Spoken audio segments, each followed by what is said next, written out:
សួស្តីបងប្អូនគ្នាវីដេអូនេះខ្ញុំនឹងបង្ហាញអ្នកនរគ្នាអំពី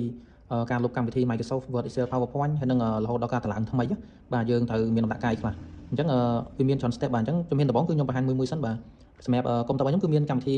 បាទ Word ស្រាប់ហើយបាទប៉ុន្តែវាសេរីចាស់វាសេរី2019ណាបាទអញ្ចឹងខ្ញុំចង់តម្លើង2021បាទឬក៏សេរីថ្មីអញ្ចឹងសម្រាប់វីដេអូនេះខ្ញុំធ្វើសម្រាប់2021បាទអញ្ចឹងអ្នកនរគ្នាចាំតាមដានទាំងអស់គ្នាបាទដំបូងយើងធ្វើមិនខ្លះណាបាទអញ្ចឹងសម្រាប់កុំព្យូទ័រខ្ញុំនេះគឺមាន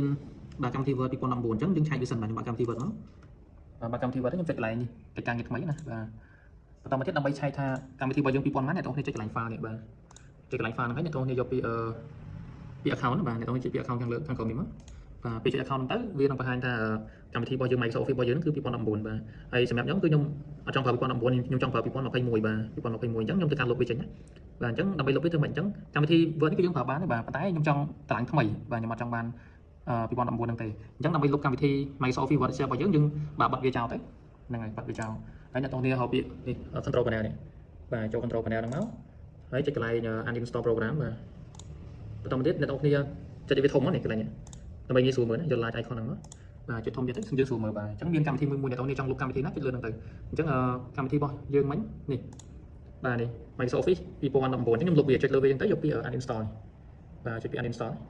បាទចុចចឹងទៅវាសួរយើង yes no អញ្ចឹងយើងចុចពី yes ទៅពួកយើងលុបណាបាទចុចពី yes ចឹងទៅវាសួរបញ្ជាក់ភាសាទៀតបាទអញ្ចឹងខ្ញុំចុច uninstall មកលុបបាទអូខេអញ្ចឹងវាដើរទៅអូខេអញ្ចឹងទៀតយើងបើកវាលេងបានវាលុបចោលអស់ហើយណាអញ្ចឹងខ្ញុំបង្ហាញពីដំណាក់កាលដំបូងរហូតដល់តម្លើងថ្មីបាទវាមានច្រើនដំណាក់កាលតែខ្ញុំថតមួយសិនអញ្ចឹងអានេះវាកំពុងលុបណាបាទកំពុងលុបហើយបាទអញ្ចឹងអ្នកនរគ្នាអាចបិទវាបានពេលវាកំពុង uninstall បិទវាទៅហ្នឹងហើយអញ្ចឹងវាកំពុងលុបនេះបាទវាកំពុងលុបហើយបាទអញ្ចឹងយើងចាំមកស្ទុះណាបាទចាំតវាលុបអញ្ចឹងពេលវាលុបហើយអ្នកនរគ្នាបើកកម្មវិធី Word Excel ហ្នឹងបាទលេងបានហើយនៅពេលដែលវាលុបកម្មវិធីយើងអស់ហើយគឺវាចេញពាក្យថា done uninstallation បាទអញ្ចឹងន័យថាវាលុបបានជោគជ័យបាទវាលុបហើយណាបាទអញ្ចឹងអ្នកនរគ្នាចុចពី close ទៅបាទបិទអញ្ចឹងដល់ពេលវាលុបហើយអ្នកនរគ្នាមើលកម្មវិធី Word Excel វាចេញបែបនេះនេះបាទ Word Excel PowerPoint ហ្នឹងគឺវាចេញ logo poster ចេះមានន័យថាយើងលុបវាហើយអញ្ចឹងយើងបើកវាបានទេបាទនេះកម្មវិធី Word ដូចគ្នាបាទគឺលុបហើយយើងចុចវាបាននៅពេលអ្នកនរគ្នាចុចលើវាចុចលើវាបានហើយអញ្ចឹងយើងមានតែលុបទេបាទចុចចិត្តទៅវាលុបកម្មវិធីនឹងចោលអញ្ចឹងខ្ញុំចុចចិត្តវាសួរទៀតហើយមិនតែយើងបើកបានអញ្ចឹងយើងលុបវាចោលទៅចិត្តទៅលុបចោលអញ្ចឹងចុចទៀតមកច្រឡំបើកបាទមានខ្ញុំលុបវាចេញមានន័យថាយើងប្រើវាលេខបានចុចលើវា2ដងទៅដល់បុកคลิกលើវា2ដងហើយចុចពីចិត្តទៅលុបបានចោលហើយអា logo poster ហ្នឹងអញ្ចឹងអស់ហើយបាទនេះពីខាងក្រោមនេះក៏អស់ហើយអត់ឃើញទេបាទអញ្ចឹងយើងបានលុបได้ជោគជ័យហើយបាទពេលអ្នកនរគ្នា search ដល់កម្មវិធី Word អត់មានទេណាបាទ search មើលយើងទៅពី Word បាទពី search ដល់កម្មវិធីទៅមានទេឃើញបាទអញ្ចឹងយើងបានលុបវាជោគជ័យហើយបាទអញ្ចឹងជំហានបន្តទៀតគឺយើងតម្លើងកម្មវិធីម្ដងណាបាទតម្លើងថ្មីអញ្ចឹងយើងធ្វើមិនខ្លះបាទបន្ទាប់ពីអ្នកនរគ្នាលុបកម្មវិធីហើយឥឡូវដល់វគ្គយើងរៀនតម្លើងម្ដងណារៀនតម្លើងកម្មវិធី Microsoft របស់យើង Microsoft Office របស់យើង Word Excel ហ្នឹងបាទអញ្ចឹងដំបូងគឺកុំព្យូទ័រអ្នកនរគ្នាព្រោះការតម្លើងរបស់យើងតម្លើងតាមអនឡាញណាយើងតម្លើងតាមអ៊ីនធឺណិតតម្លើងតាមអនឡាញអញ្ចឹងកុំព្យូទ័រអ្នកនរគ្នាត្រូវមាន Wi-Fi បាទអញ្ចឹងទីមួយត្រូវច្បាស់ថាបាទកុំព្យូទ័រត្រូវតែមាន Wi-Fi សិនណាអញ្ចឹងកុំព្យូទ័រនេះមាន Wi-Fi ណាបាទ Wi-Fi អញ្ចឹងអ្នកនរគ្នាចូល Store មកចូល Microsoft Store នេះបាទអ្នកនរគ្នាអាច search មកនេះ search កន្លែងនេះ search Store មកបាទ Store កម្មវិធី download ណាបាទ search Store មកកន្លែង Store ហ្នឹងសម្រាប់យើង download កម្មវិធីផ្សេងៗនៅក្នុងកុំព្យូទ័ររបស់យើងណាបាទអញ្ចឹងខ្ញុំសាក update វិញតិចអានេះខ្ញុំអត់ដែរបើកវាអញ្ចឹងវាឲ្យយើង update បន្តិចអញ្ចឹងណាបាទបើសិនជាយើងធ្លាប់បើកវាអត់អីទេបាទធ្លាប់បើកវាអីនេះខ្ញុំអត់ធ្លាប់បើកវាឬក៏យើងទៅទិញកុំព្យូទ័រមកថ្មីអញ្ចឹងវាចេញអញ្ចឹងហើយបាទឥឡូវខ្ញុំចាំឲ្យវាដើរមក flat សិនបាទដើរឲ្យតិចទៀតយើងទៅ download កម្មវិធីមួយបាទដើម្បីយកមកប្រើបាទនៅពេលអ្នកនរគ្នាបើក Microsoft Store ហើយបាទកម្មវិធីនេះសម្រាប់យើង download ណាអញ្ចឹងយើង download កម្មវិធីមួយបាទឈ្មោះ Windows Microsoft Terminal ណាMicrosoft Terminal បាទឬក៏យើងដាក់ Windows បាន Windows Terminal មកបាទ Windows Terminal បាទនេះយើងចុចយក Windows Terminal ហ្នឹងមកបាទកម្មវិធីនេះសម្រាប់យើងនេះសម្រាប់យើង run code នៅពេលយើងយក code run នៅក្នុងហ្នឹងហើយបានយើង download កម្មវិធីបានអញ្ចឹងអ្នកនរគ្នាចុចពាក្យ get មកបាទហ្នឹងហើយចុចពាក្យ get មកអញ្ចឹងឲ្យវាដើរពេញណាបាទអញ្ចឹងឈ្មោះវាគឺ Windows Terminal អញ្ចឹងអ្នកនរគ្នាចុច get មកឲ្យវាដើរពេញសិនណាបាទពេល download ពេញហើយយើង restart កុំព្យូទ័រមួយដើម្បីឲ្យវាមាននៅក្នុងកម្មវិធីរបស់យើងណាបាទហើយទៅពេលយើងយក code ហ្នឹងគឺយើងយក code មកដាក់នៅក្នុងហ្នឹងអញ្ចឹងបាទវាមានច្រើន step បាទចាំតិចវាមកលើបាទនេះអញ្ចឹងវាកំពុងដើរណាអញ្ចឹងចុចវាមកអញ្ចឹងឲ្យឈ្មោះវា Windows Terminal នេះបាទអញ្ចឹងវាកំពុងដើរអ្នកនរគ្នាចុចពាក្យ get ហ្នឹងឲ្យវាដើរពេញសិនណាបាទពេលដើរពេញហើយយើងចុច restart កន្លែងនេះបាទពេលវាដើរពេញហើយចុច restart កន្លែងនេះមួយណា restart កុំព្យូទ័រណា restart ទៅដើម្បីកម្មវិធីហ្នឹងវាមាននៅក្នុងកុំព្យូទ័ររបស់យើងបាទអញ្ចឹងចាំតិចឲ្យវាដើរពេញសិនណាបាទអញ្ចឹងពេលពេញហើយបានយើងបន្តទៀតពេលពេញហើយខ្ញុំ restart វាណា giờ chúng download bản đấy chúng là bên này ông download ở Windows Terminal bán Windows PI Open này chúng mình ta download bản đó bạn chắc là trong hiện top cứ nhà tôi này bật biệt tất là chúng download bản này bạn chắc là bên này trong máy năm tới admin này cam thì chung nó bên đây dương restart 30 trình chắc bên trên máy năm cuối việc cam thì Windows Terminal nó bên lạnh đó chắc là việc toàn miền này chắc từ restart xong và restart cái miền nhưng restart mới và ini restart đi bạn dương restart cho mình và restart ở việc bạn một mình đấy chắc về restart thấy dương trên máy năm tới miền cam thì chung Windows Terminal mà vậy bà còn dương miền biết bạn dươngอาจจะ đăng code được bạn và chắc như mà restart sẵn bạn trong cái top restart computer hỏi dương mưa thả cam thì Windows Terminal nó miền ọt bạn chắc dương restart thấy nhận ông này trên máy năm máu và trên máy năm máu miền này miền cam thì để dương download bánh terminal này bạn chẳng dương về dương ban là thấy dương nghi số copy code dương lại trong chẳng dương ban này bạn chẳng mỗi chất dương download bạn chẳng nó về này tôi trong tờ láng to tờ này tôi bên file mùi để trong xa áo ấy này bạn file bao giờ nó chung ở Microsoft file nó cứ miền code được không nữa chẳng bữa sau khi này tôi này tờ láng này tôi này tờ ban là code nâng theo phía trong tới bảo bên tôi này miền tết làm cả này chẳng ô tô này chưa chi file để trong xa này tôi này chắc này tôi download mà bạn trong xa tam telegram chẳng nè trong xa này tôi này tam telegram này tôi download tới bạn chẳng trên máy năm máu bà trên máy sắm cho bị sale bà sale file cũng công tơ dưới này bà chẳng sale tục lại ná nhưng sale tục lại download cho bà này tôi không download để tôi nhung chụp bị sale máu bà chẳng phải để nhung sale hết cho tôi hay cho mưa lại download bà cho mưa lại download nữa bà chẳng lại download nào như bà này chẳng phải chẳng download thấy nhà tôi này là extract version extract từ chiếc folder port lưới này chẳng chụp máy năm rồi ví hơi bị extract máu bà chỉ ok mà này bà này chỉ ok máu những bán file với port lưới này bà chẳng để tôi hay cho nó máu bà cho nó máu cho mà cái lại tiếp bà cho mà lại tiếp máu này trong đó nên tôi nên khơi câu đây bạn khơi câu chắc là đi activate bà anh đi activate khi anh đi installation anh đi cầm thì install chẳng dương vô này install code để bạn này tôi đi bạn nó bà bạn bắt để tôi khơi câu mặc sai đấy copy với mà bà này copy code thằng máu copy video đó này sẽ tôi chẳng thấy tôi nên copy mà này chẳng copy check control C các bạn này tôi copy lại như các bạn lại nó để chụp đi thấy chụp copy mất ok hãy dùng bật về bài bật về tới hãy nhà tôi đi trên máy nằm chắc là nó không cái lạnh nữa chắc pin là tôi ba cái lạnh năng thấy ở trên này năng lại năng đại nó trên máy sẽ 50 máu giờ này giờ terminal bao nhiêu mình nhé bà chạy bị open terminal năng thấy bà chắc video đập tiền terminal năng màu này chắc là tôi này cho inter 10 máu inter này tôi cho giờ pass cho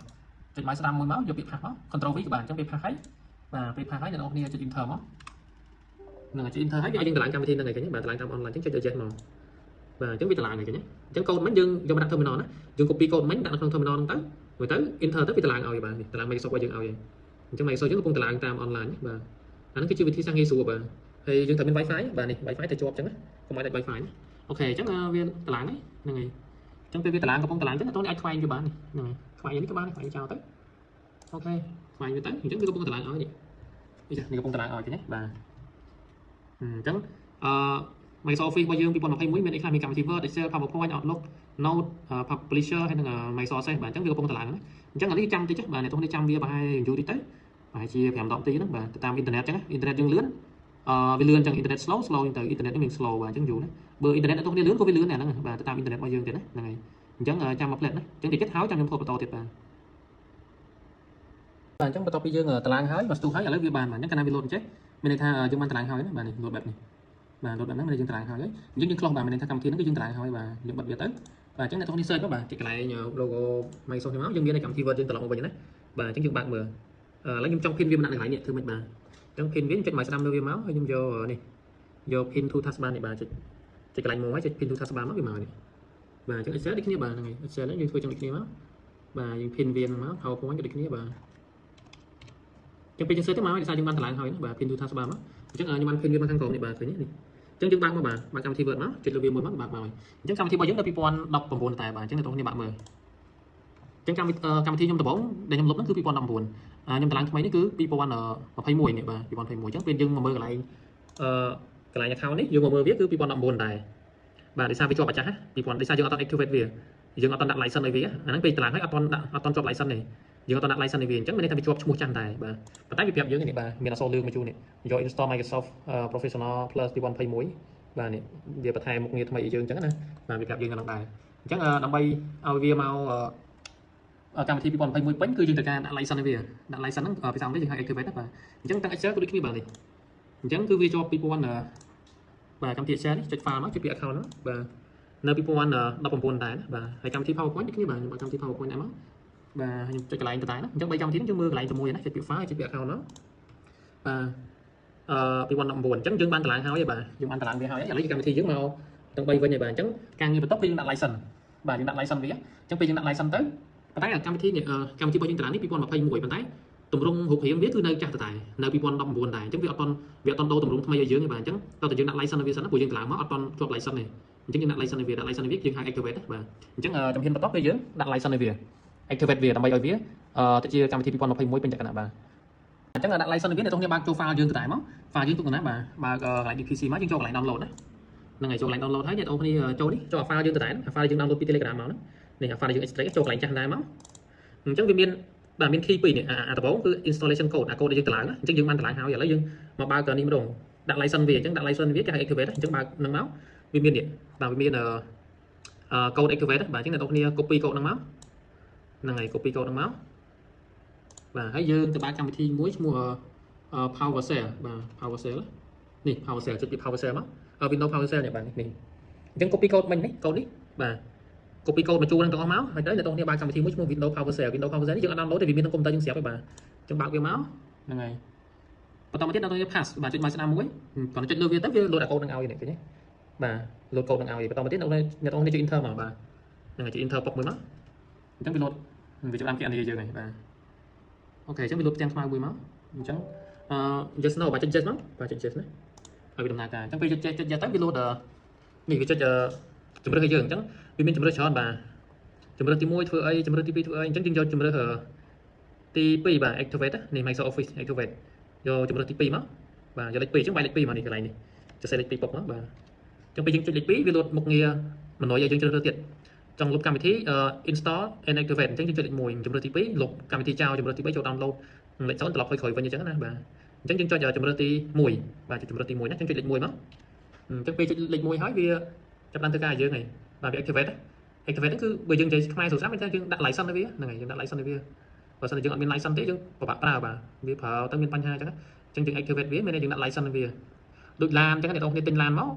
តែឡានអ្នកនរគ្នាអត់ពន្ធចាប់ជីប៉ូលីសចាប់បាទអញ្ចឹងយើងអាចប្រើឡានហ្នឹងបានទេទាំងតែប៉ូលីសចាប់អញ្ចឹងយើងត្រូវអីទៅទិញឡានមានពន្ធមានអីអញ្ចឹងបាទមានស្លាកលេខអញ្ចឹងទៅតែពេលកម្មវិធីដូចគ្នាបាទដូចឡានអញ្ចឹងពេលខ្លះយើងតឡើងមកវាអត់មាន license អត់មានអីអញ្ចឹងយើងត្រូវការដាក់ license វាណាហ្នឹងហើយដាក់ license វាទៅដើម្បីយើងប្រើបានរហូតបាទអញ្ចឹងនេះវាចេញថា success នេះឃើញទេ Office is success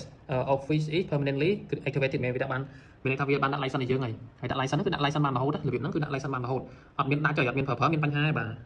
អញ្ចឹងបានហើយណាហ្នឹងហើយអញ្ចឹងអ្នកពេលបានជោគជ័យហើយយើងបិទវាទៅហ្នឹងហើយបិទកម្មវិធីរបស់យើងវិញទៅអញ្ចឹងយើងចូលមកដល់បើកកម្មវិធីរបស់យើងបើកកម្មវិធី Word មកអញ្ចឹងពេលហ្នឹងហើយអញ្ចឹងពេលដាក់ license នេះវា load ចេះនៅពេលបានជោគជ័យវា load ទម្រង់ចេះឲ្យអញ្ចឹងនេះ accept the license agreement បាទមានន័យថា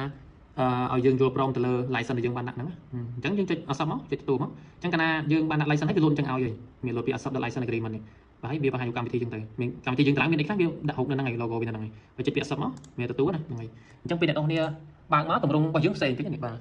ទម្រង់កម្មវិធីយើងអត់ដូចអាចាស់ខ្ញុំបង្ហាញដំបូងមិនអញ្ចឹងឯងមិនទម្រង់អញ្ចឹងឯងទម្រង់ផ្សេងពណ៌ផ្សេងបាទអញ្ចឹងពេលអ្នកនរគ្នាចុច file មកហើយចុចពាក្យកន្លែងទៅតែយើងដាក់ license ហើយណាអញ្ចឹងពេលយើងចូលមក account មកបាទអញ្ចឹងគឺវាជាប់2021អញ្ចឹងជោគជ័យហើយបាទថ្ងៃយើងធ្វើហើយណាហ្នឹងហើយដំបូងគឺខ្ញុំបង្ហាញកន្លែងហ្នឹង2019ឥឡូវ2021អញ្ចឹងយើងបានដាក់ហើយណាអូខេអញ្ចឹងយើងចូលកម្មវិធី Excel ដូចគ្នាបាទកម្មវិធី Excel យើងបើកមកហ្នឹងហើយចុចកន្លែង file មកចុច activate ចុចកន្លែង account 2021នេះឃើញអញ្ចឹងអូខេអស់ហើយអញ្ចឹងយើងឆែកទៅកម្មវិធី Word ត្រូវទាំងអស់ហើយបាទ PowerPoint ដូចគ្នាបាទអញ្ចឹងទម្រង់ថ្មីបាទកម្មវិធីវាចេញមកទម្រង់ថ្មីបាទទាំងរូប logo អីអត់ដូចអាចាស់ទេបាទអាចាស់ខ្ញុំបង្ហាញដំបូងរូបទម្រង់វាផ្សេងពណ៌អីផ្សេងណាបាទអានេះទម្រង់វាថ្មីហ្នឹងហើយចុចមើលកន្លែង account នោះ2021បាទអូខេអញ្ចឹងសម្រាប់កម្មវិធីយើងបានតម្លឹងហើយអស់ណាបាទតាំងពីខ្ញុំបង្ហាញតាំងពីដំបូងបាទតាំងពីខ្ញុំបង្ហាញតាំងពីកម្មវិធី Microsoft Office 2019ហើយខ្ញុំលុបវាហើយខ្ញុំតម្លឹងថ្មីរហូតដល់ចប់សពគ្រប់បាទអញ្ចឹងមានន័យថាយើងអាចប្រើបានទេបាទអញ្ចឹងហ្នឹងហើយគឺរឿងវិញឆ្ងាយបន្តិចបាទដោយសារនេះខ្ញុំធ្វើវីដេអូពេញបាទសូមអរគុណអញ្ចឹងអ្នកនរគ្នាចង់ធ្វើអាចធ្វើរបៀបហ្នឹងបានណាបាទប៉ុន្តែត្រូវតែមានកម្មវិធីមួយដែលខ្ញុំផ្ញើឲ្យបើអត់មានកម្មវិធីហ្នឹងគឺធ្វើអត់កើតទេណាបាទសូមអរគុណ